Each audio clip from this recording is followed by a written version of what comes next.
में एक सिरकटी चुड़ैल का साया था। वहाँ के लोग उस चुड़ैल से बहुत डरते थे। रात होते ही गांव के सभी लोग अपने अपने घर के अंदर चले जाते थे। अरे सीता, जल्दी से ये दीपक बुझा दो। उस चुड़ैल का आने का समय हो गया है। कहीं उसने हमारे घर में रोशनी देख ली तो कहीं वो यहाँ ना आ जाए। जल्दी जाओ और पूरे घर में अंधेरा कर दो। फिर सीता भागकर जाती है और पूरे घर के दीपक बुझा देती है और वे दोनों अपनी खिड़की से छुप छुप कर उस चुड़ैल को देखने लगते हैं। तभी उन्हें दूर से एक सिर कटी चुड़ैल आती हुई दिखाई देती है। उस चुड़ैल का सिर कटा होता है और उसने अपना कटा हुआ सिर अपने हाथ में पकड़ा होता है। फिर वह राजेश के घर के सामने से गुजरती है। वे दोनों बहुत डर जाते हैं और चुड़ैल आगे निकल जाती है। शुक्र है भगवान का, आज तो बाल बाल बच गए। फिर अगले दिन सुबह होने पर, अरे भाई राजेश, तुमने कल रात सरकटी चुड़ैल को देखा? हाँ भाई, कल तो मैं बाल बाल बच गया। वो चुड़ैल बिल्कुल मेरे घर के आगे से ही निकली थी। ये तो शुक्र है भगवान का कि उसने मुझे देखा नहीं। राजेश भाई, मुझे एक बात समझ में नहीं आई, ये चुड़ैल का सिर कटा हुआ क्यों है? अरे तुम्हें नहीं पता क्या? मेरे पिताजी ने मुझे इसके बारे में बताया था। बहुत समय पहले ये चुड़ैल का सिर कटा हुआ नहीं था। ये रोज रात को हमारे गांव में आती थी और किसी न किसी को अपने साथ उठाकर ले जाती थी। फिर एक दिन चुड़ैल की दहशत से तंग आकर सब गांव वालों ने उस पर हमला कर दिया और उसका सर काट दिया था। फिर क्या हुआ भाई? क्या वह चुड़ैल मर गई? हाँ, गांव वालों ने उसके 2 टुकड़े करके उसे जंगल में ही दफना दिया था। तो फिर ये सिर कटी चुड़ैल वापस कैसे आ गई? कुछ समय पहले चोर डाकू जंगल में अपना सोना छुपाने के लिए खुदाई कर रहे थे। तभी उन्होंने खुदाई करते करते इस चुड़ैल के सिर को आजाद कर दिया था। अरे मर गए रे, ये क्या चीज है? ये हमने क्या कर दिया? ये सिर कहाँ से निकल कर आ गया? अरे भाई, इसका घर तो है ही नहीं, ये तो कोई चुड़ैल लगती है। अरे मर गए रे, अरे भागो यहाँ से, नहीं तो ये हमें कच्चा ही खा जाएगी। भागते कहाँ हो मूर्खों, वहीं के वहीं रुक जाओ, नहीं तो तुम्हारा खून पी जाऊंगी। चुड़ैल जी, हमें माफ कर दो, हम आपकी नींद खराब करने यहाँ नहीं आए थे। हम तो बस अपनी जमा पूंजी को यहाँ जंगल में छुपाने के लिए आए थे। गलती से आप बाहर निकल आई, कृपा करके हमें जाने दें। मैं तुम्हें एक ही शर्त पे जाने दूंगी, तुम्हें मेरा एक काम करना होगा। हमें आपकी सारी शर्तें मंजूर हैं।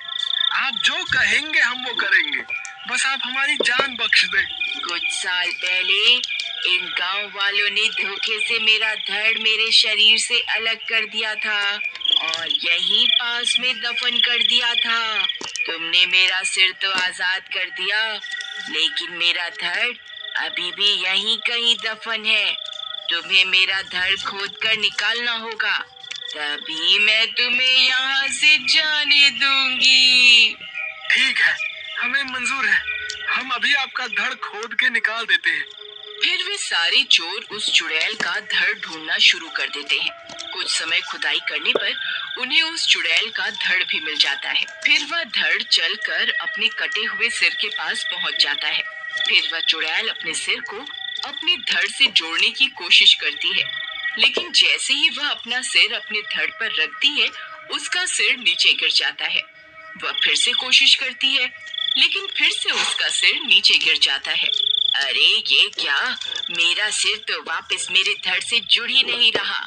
अब मैं क्या करूं? चुड़ैल जी, हमने आपका काम पूरा कर दिया, कृपा करके अब हमें जाने दें।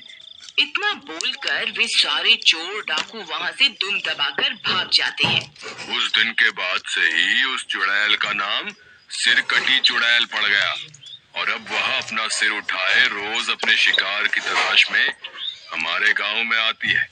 लेकिन भाई राजेश, हम कब तक इस चुड़ैल का आतंक सहते रहेंगे?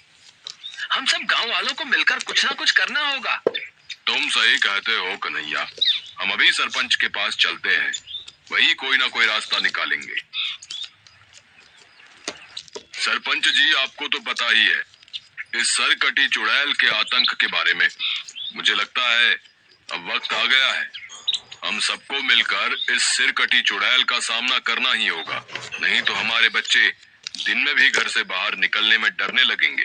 तुम सही कहते हो राजेश, लेकिन हम उस चुड़ैल का सामना कैसे करें? हमें इस चुड़ैल से निपटने के लिए किसी तपस्वी साधु की मदद की आवश्यकता पड़ेगी। मैंने एक तपस्वी को जंगल में तपस्या करते हुए देखा है, क्यों ना हम सब मिलकर उनसे मदद मांगने चलें? तुम सही कहते हो कन्हैया, हम सब अभी उनसे मदद मांगने चलते हैं। फिर वे सब मिलकर जंगल की ओर उस तपस्वी साधु की तलाश में निकल पड़ते हैं। कुछ देर चलने पर शाम हो जाती है। तभी अंधेरा हो जाता है और डरावनी डरावनी आवाजें आने लगती हैं। अरे मुखिया जी, हमें जल्द से जल्द उस तपस्वी साधु को ढूंढना ही होगा, नहीं तो वह चुड़ैल हमें जरूर ढूंढ लेगी। मामा, बाहर अंधेरा हो गया, लेकिन बाबा अभी तक घर क्यों नहीं आए? पता नहीं बेटा, तेरे बाबा रोज अंधेरा होने से पहले घर आ जाते थे, पता नहीं आज क्यों नहीं आए। फिर वे दोनों भी हाथ में मशाल लिए जंगल की ओर चल देते हैं। वहीं दूसरी तरफ वे सब डरते डरते तपस्वी साधु की तलाश में जंगल में आगे बढ़ते जाते हैं। तभी अचानक चुड़ैल उनके सामने आकर खड़ी हो जाती है। अरे मर गए रे, वो देखो सामने क्या है, ये तो वही सिरकटी चुड़ैल है। हे भगवान मुझे बचाओ, अब मेरा क्या होगा? चुड़ैल जी, ये सरपंच हम सब में सबसे मोटा ताजा है, आप इसे खा लो और हमें जाने दो। तेरा दिमाग खराब हो गया है क्या, जो मुझे बलि का बकरा बना रहा है? मैं तुम सबको खा जाऊंगी। मैं बहुत दिनों से भूखी हूँ, मैं किसी को नहीं छोड़ूंगी। एक बार की बात है, जबलपुर नामक गांव में सभी लोग मिलजुल कर खेती करते थे। वहीं उसी गांव में एक श्रापित खेत था। उस खेत पर जो कोई भी जाता था वो रातों रात गायब हो जाता। उसकी मौत एक रहस्य बन जाती। एक बार एक आदमी वहां से गुजर रहा होता है, तभी उसे खेत के अंदर से कुछ डरावनी आवाजें सुनाई देती है। जा रहे हो तुम, कहाँ जाओगे? लौट के वापस यहाँ आओगे? अरे ये कैसी आवाजें हैं और ये गाना कौन गा रहा है? आसपास तो कोई नजर नहीं आ रहा। तभी वो खेत बीच से जमीन चीरता हुआ दो हिस्सों में खुल जाता है और उसमें से एक चुड़ैल बाहर निकलती है और उस आदमी को खेत के अंदर खींच के ले जाती है। बचाओ, बचाओ, ये चुड़ैल मुझे अंदर ले जा रही है, ये मुझे मार डालेगी, कोई तो मुझे बचाओ, चुड़ैल तभी उसे इस श्राप से मुक्ति मिल पाएगी। लेकिन तुझे कोई नहीं बचाएगा, तेरी मौत भी रहस्य बन के रह जाएगी। छल कपट ना किया और जिंदगी उसे अंदर खींच ले जाती है और मुझे नहीं लगता कि हमारे पूरे गांव में ऐसा समय कोई बाद व्यक्ति होगा वहाँ जिसने एक कभी झूठ न दंपत्ति बोला हो खेती या करने कोई को छल आते कपट हैं न किया हो। किसी दूसरे गांव से। उस व्यक्ति का नाम नकुल था और उसकी पत्नी का नाम माला था। वे गांव में एक खेत का टुकड़ा खरीदने के लिए जमींदार से मिलने जाते हैं। जमींदार जी, मेरे पास इतने ही पैसे हैं, अब इतने में जो खेत मिल सके मुझे दे दो। अभी चलकर उस चुड़ैल का सामना अच्छा करते हैं। सौदा है, वे सब गुफा कर से लेता बाहर हूँ। निकलते हैं। पैसे कम है तो क्या हुआ, वो खेत भी तो फालतू ही पड़ा है, उसे ही बेच देता हूँ। और सच्चाई से बेखबर नकुल कम पैसों में श्रापित खेत खरीद लेता है। एक दिन जब नकुल खेत में फसल उगाने की सोचकर अपने उसी खेत को खोदने गया, तभी उसके पैर में चोट लग गई और वो वापस अपने घर आ गया। तभी उसकी पत्नी उसे देखकर कहती है, अरे अरे अरे, तुम्हें ये चोट कैसे लग गई जी? अरे वो खेत में काम करते समय कुल्हाड़ी से लग गई। चलो कोई बात नहीं, मैं तुम्हारी मरहम पट्टी कर देती हूँ। ठीक है, कर दो। और वो दोनों खाना खाना पीना खा के सो जाते हैं। फिर अगले दिन ही नकुल फिर से अपने खेत पर काम करने जाता है। नकुल जैसे ही फिर से ट्रैक्टर से खेत जोतता, वैसे ही अचानक उसके ट्रैक्टर में आग लग जाती है और वो वापस अपने घर आ जाता है। आ गए आप? पता नहीं ऐसा क्या है उस खेत में कि जब भी मैं उसमें काम करने जाता हूँ तो कुछ न कुछ बुरा हो जाता है। ऐसा क्या है जी? साफ साफ बताओ तो मुझे। चलो हम दोनों किसी मंदिर के पुजारी से पूछते हैं, क्या पता ऐसा क्या है उस खेत में। वो दोनों मंदिर पहुंचते हैं और मंदिर के पंडित से, पंडित जी हमने इस गांव में एक खेत खरीदा है और उस खेत में जब भी मेरे पति काम करने जाते हैं कुछ न कुछ बुरा हो जाता है और इस कारण से ही उस खेत में महीनों से फसल भी नहीं हो पा रही है। मुझे लगता है वह खेत आपके लिए अशुभ है, जिस कारण से ही आपके साथ ये सब हो रहा है। तो आप कुछ बताइए ना पंडित जी, इस सब के बारे में बात तो तुम बड़े पुजारी जी से ही करना, वो आपको सब कुछ बता देंगे। अरे रे, लेकिन बड़े पुजारी जी हैं कहाँ और कब तक यहाँ आएंगे? वो अभी आने ही वाले हैं, क्योंकि उनके आने का टाइम हो गया है।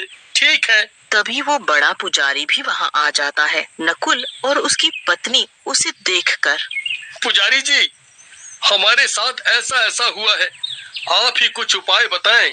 जो खेत तुमने खरीदा है वो खेत कहाँ पर है? वो खेत यहाँ से थोड़ी ही दूरी पर है और उस खेत के बीच में ही एक पीपल का पेड़ है। क्या? वो खेत तो तुम्हारे लिए बहुत अशुभ है। उस खेत में पीपल के पेड़ में एक भयानक चुड़ैल रहती है जो लोगों को जमीन के अंदर खींच ले जाती है। उसी के कारण तुम्हारा नुकसान हो रहा। चुड़ैल? कैसे? वो खेत तुमने किससे खरीदा है? उसे बुला कर लाओ। मैंने ये खेत इसी गांव के एक जमींदार से कम पैसों में खरीदा था और अब वो व्यक्ति शहर में है, तो उसे यहाँ पर तुम्हें लाना ही होगा। क्या नाम है तुम्हारा? मेरा नाम अमित है। तुम्हारे इस खेत की वजह से कुछ लोग बहुत परेशान हैं। कौन है परेशान? ये जो नकुल है, ये बहुत परेशान है। तुम्हारे खेत में एक चुड़ैल है, क्या तुम्हें पता था? नहीं नहीं, मैं इन सब बातों पर विश्वास नहीं करता। ठीक है, लेकिन मुझे इस चुड़ैल के बारे में तो बताओ। इस खेत में कुछ वर्षों पहले एक औरत को जिंदा जला दिया था और उसका अंतिम संस्कार नहीं किया गया था। तब से वो औरत चुड़ैल बन गई है और इस खेत में वहां पर काम करने वाले को हर बार ऐसे ही मारा है। क्या? कुछ साल पहले यहाँ पर एक मजदूर अपनी पत्नी के साथ इसी खेत में काम करता था। वह दोनों दिन रात मेहनत करते थे। तभी एक दिन जब वो अपने खेत पर काम करने जाता है तो वो चुड़ैल उसको खेत में नीचे खींच ले जाती है। वो बहुत चिल्लाता है, बचाओ बचाओ, कोई तो मुझे बचाओ, ये चुड़ैल मुझे जमीन के अंदर खींच कर ले जा रही है। लेकिन कोई उसकी मदद नहीं करता और वो मर जाता है। फिर उसके बाद क्या हुआ? उसके बाद उसकी पत्नी उस जमींदार के पास जाती है और बताती है, और जब कोई मजदूर उस खेत में काम करने जाता है तो वो उस मजदूर को ऐसे ही अपने अंदर खींच लेती है। ऐसे करके धीरे धीरे वो सबको परेशान करती है। तो क्या हुआ फिर उसके बाद? फिर एक तांत्रिक को बुलाया गया और उसने उस चुड़ैल को अपने वश में करने के लिए बहुत प्रयास करे। कई बार प्रयास करने के बाद एक बार उसने चुड़ैल को वश में भी कर लिया था, लेकिन जब एक मजदूर ने रास्ते में पड़े मुखौटे को उठा के लाकर उसी पीपल के यहाँ उसी खेत में लगा दिया, उससे फिर से चुड़ैल जागृत हो गई। लेकिन पंडित जी, ऐसा क्या था उस मुखौटे में? उस मुखौटे में एक बहुत भयंकर काला साया था जो उस मजदूर ने अपने खेत की जानवरों से रखवाली के लिए लगा दिया था, जिसके कारण उस मजदूर का बच्चा बीमार पड़ गया और उसके बाद उसकी पत्नी को भी उस काले साये ने जिंदा लाश बना दिया। ऐसा करके उस मजदूर को उस चुड़ैल ने बहुत परेशान किया। फिर क्या हुआ उस मजदूर और उसके परिवार का? जब उसके परिवार की ऐसे ही उस काले साये के कारण मौत हो गई, उसके बाद उस जमींदार ने वो खेत तुम्हें कम दामों पर दे दिया। उस जमींदार के लालच की वजह से कई निर्दोष बेगुनाहों को सजा भुगतनी पड़ी। नहीं नहीं नहीं, तो वो चुड़ैल हमें भी मार डालेगी। नहीं नहीं, हमें नहीं मरना है। नहीं नहीं, ऐसा नहीं होगा। तो हमें बचा लो पुजारी जी। इसके लिए तुम्हें उस खेत में जाकर उस चुड़ैल की आत्मा का अंतिम संस्कार करना पड़ेगा, और ये काम सिर्फ तुम ही कर सकते हो, क्योंकि वो खेत तुम्हारा ही है। ठीक है, बताओ मुझे क्या करना है। ओम क्लीम भ्रीम चामुंडाय विच्चे भूताय नमः। ओम क्लीम भ्रीम चामुंडाय विच्चाय भूताय नमः। ये लो अग्नि, इसे ले जाकर उस चुड़ैल के ऊपर डाल, जिससे उसका अंतिम संस्कार हो जाएगा। फिर इस खेत पर से, उस खेत से निकली चुड़ैल का अंत हो जाएगा। ठीक है, जाता हूँ। अमित ने ऐसा ही कर उसमें वो अग्नि ले जाकर उसी जगह उस चुड़ैल के ऊपर बिना देर किए डाल दी। न न न न न न न न न। नहीं, मैं ऐसे नहीं मर सकती, मैं तुझे नहीं छोड़ूंगी। और वो चुड़ैल चिल्लाती हुई भस्म हो जाती है और वो खेत उस चुड़ैल से आजाद हो जाता है।